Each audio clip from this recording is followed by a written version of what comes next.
Okay. So when I've been in the astral, so I went to a place in the astral where there were humans that had lived on Earth and they hadn't been over long, and they still had their earthly personalities, and they were jovial and talked about their experiences and told me how they died and stuff like that. But they very much still had that very strong ego personality from their physical life.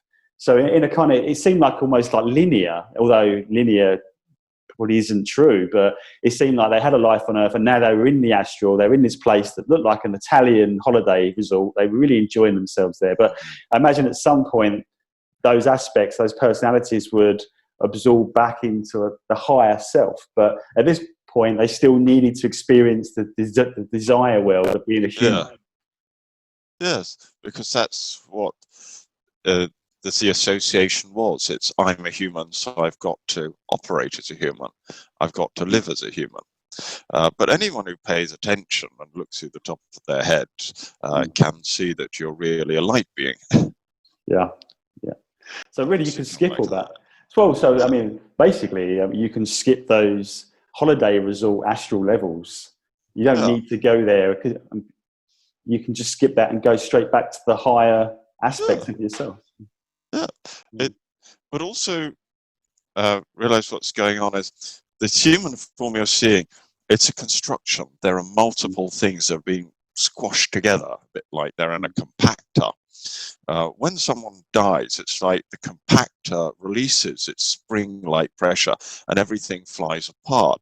So you end up with lots of different bits and pieces of personality aspects, and they go floating away, and they can go off and live different lifetimes elsewhere. So, for example, if you're remembering past lives, you will find little chunks of life, but often not a whole life, because a personality aspect that's being in right now will have lived elsewhere and had many lifetimes.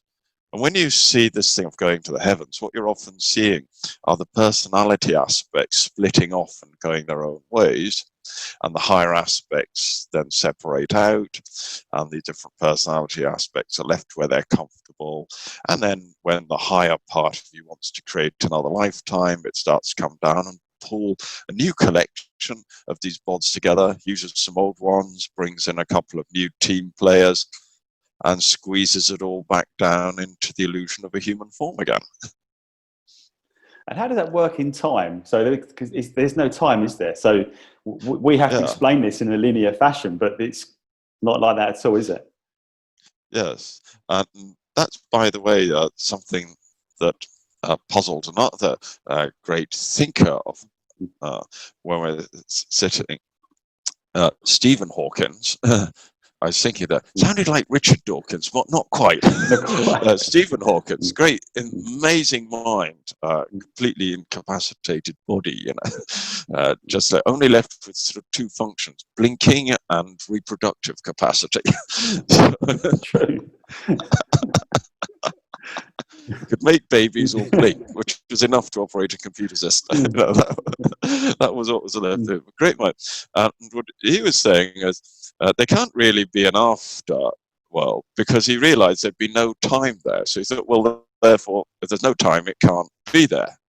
That's it. End of story. But what we do find is that, in fact, there is something, and it does operate in timelessness. So there is something else, and it operates in a timeless way where all the moments seem to be stuck together. But what we've got is like someone stretched out all these moments into a nice sort of linear film where you can experience it one to another, one to another. It all seems to work in sequence. So that's what we're experiencing, many moments strung together. Whereas if you sort of go back to the greater reality, they all pile up into a big ball. So that's what it's like when you go flying. Yeah. And it's very hard to... It just seems infinite, the astral. I think in some respects, I found places that seemed like consensus realities that were holding together almost like the physical, but other places that would just come up based on your intention. Well, let's just add another down.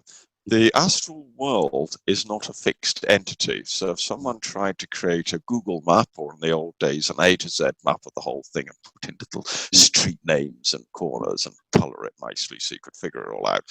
You're on a hiding to failure if you try to do that one, because the astral world is inventing and growing as we speak.